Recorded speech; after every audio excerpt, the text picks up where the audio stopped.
అందరికీ నమస్తే. Welcome to KSS Telugu times. నేను మీ వంశీకృష్ణ. నిన్న నగరంలో జరిగినటువంటి బహిరంగ సభ షర్మిల గారిది, కాంగ్రెస్ పార్టీ తరఫున వైసీసీ చీఫ్ షర్మిల గారు ఒక బహిరంగ సభ అయితే ఏర్పాటు చేశారు. ఆ సభలో జగన్ గారికి వార్నింగ్ ఇచ్చారండి, భయంకరమైన వార్నింగ్. కనీసం కన్న తల్లి, తోడబుట్టిన చెల్లి కూడా విలువ ఇవ్వట్లా. అలాంటి బతుకుతున్నాడు జగన్. వాస్తవంగా చెప్పాలంటే ఆంధ్ర రాష్ట్రాన్ని నాశనం చేస్తున్నది జగనే అని కన్న తల్లి చెప్పకనే చెప్పింది మొన్నటి ఇంటర్వ్యూలో.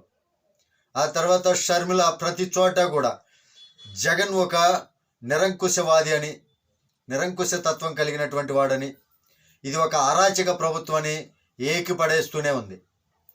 తాజాగా నిన్న నగరంలో జరిగినటువంటి సభలో కూడా 1కి 10 సార్లు ఇది ఒక నియంత పరిపాలనని, కోట్ల రూపాయలు దోచిపెట్టుకుంటున్నాడని, వైఎస్ రాజశేఖర్ రెడ్డికి వైఎస్ జగన్మోహన్ రెడ్డికి నక్కకి నాగలోకానికి ఉన్నంత తేడా ఉందని, జగన్మోహన్ రెడ్డి చేసేటటువంటి అరాచకం చాలా ఉందని, దాచుకుంటున్నాడు తప్ప ప్రజలకి ఏమీ చేయట్లేదని, జగన్మోహన్ రెడ్డిది దోచుకునే తత్వం అని, ఈ రకంగా ఎన్నో రకాలైనటువంటి మాటలు అంది. సొంత చెల్లినే తిట్టిస్తున్నాడు కదా, సొంత చెల్లికే మర్యాద ఇవ్వట్లేదు, తల్లికి మర్యాద ఇవ్వట్లేదు అంటే తోడబుట్టిన చెల్లినటువంటి నన్ను కూడా రకరకాల విమర్శల పాలు చేస్తున్నాడు, రకరకాలుగా మాట్లాడిస్తున్నాడు. ఇలాంటి వ్యక్తిని నేను ఎక్కడా చూడలేదు అన్నట్లుగా ఒక హేయ భావంతో మాట్లాడింది. మరి ఇన్ని తెలుస్తున్నా ఇక ఆయన మనిషి ఎలా బ్రతుకుతున్నాడు అనేది, ఆ మనిషి మెంటాలిటీ అనేది ఎలాంటిదో చూసుకోవచ్చు. కేవలం డబ్బు తప్ప జగన్మోహన్ రెడ్డికి వేరే ఆలోచన లేదు.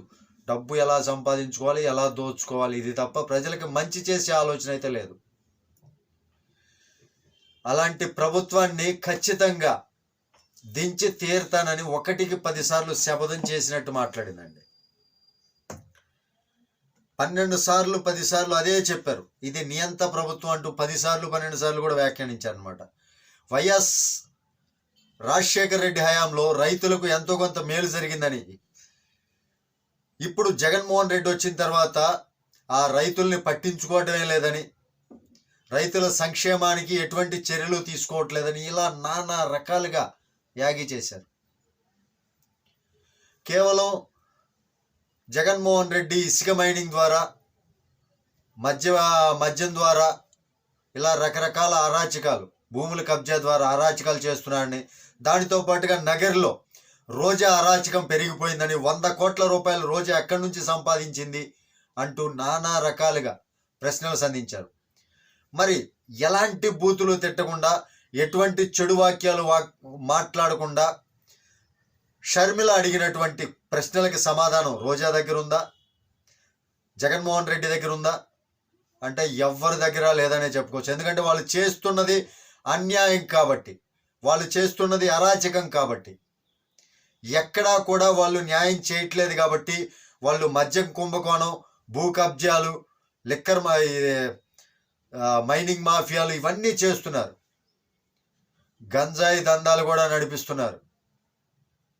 వాస్తవంగా జగన్మోహన్ రెడ్డి గారు వచ్చిన తర్వాతనే ఆంధ్రప్రదేశ్లో గంజాయి రవాణా ఆంధ్ర నుంచే జరుగుతుంది అని చెప్పి చాలా చోట్ల మరి పుకార్లా నిజమా అనేది మీ విజ్ఞతగా వదిలేస్తున్నారు. జనాలు చూసినటువంటి జనాలకు కూడా అర్థం అవ్వాలి.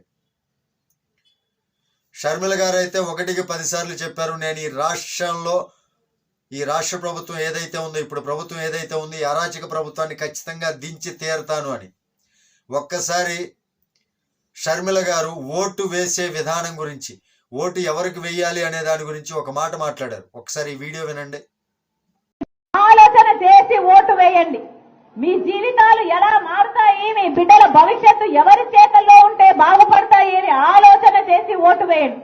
ఇలా లిక్కర్ మాఫియా, చుట్టుపక్కల ఉన్న శాండ్ మాఫియా, మైనింగ్ మాఫియా, ఇలా మీ భూమిని కూడా కబ్జా చేసే ఈ చెత్త ఆలోచనలు ఉన్న ప్రభుత్వం పోతేనే మన బిడ్డలు, మీరు, మీ భవిష్యత్తు బాగుంటుంది. విన్నారు కదా షర్మిల గారు ఏం చెప్పారు? ఈ ప్రభుత్వంలో ఎలాంటి ప్రయోజనాలు, ప్రజలకు ఎలాంటి మంచి జరగదు. ఎవరి ద్వారా అయితే ఈ ప్రజలకు మంచి జరుగుతుంది అని భావిస్తారో వాళ్ళకి మాత్రమే ఓటేయండి. 1-2 సార్లు ఆలోచించుకొని 1-2 సార్లు మీకు ఎవరు మంచి చేస్తారు, ఎవరు మీ భవిష్యత్తుకి మంచి చేస్తారు, ఎవరు మీ భవిష్యత్తుని బాగుపడేలా చేస్తారు, అది ఆలోచించుకొని ఓటేయండి అని చెప్పారు ఆ నగర్లోనే. అర్థమైంది కదా? దీన్ని బట్టి ప్రజలారా ఒక్కసారి మీరు కూడా ఆలోచించుకోండి.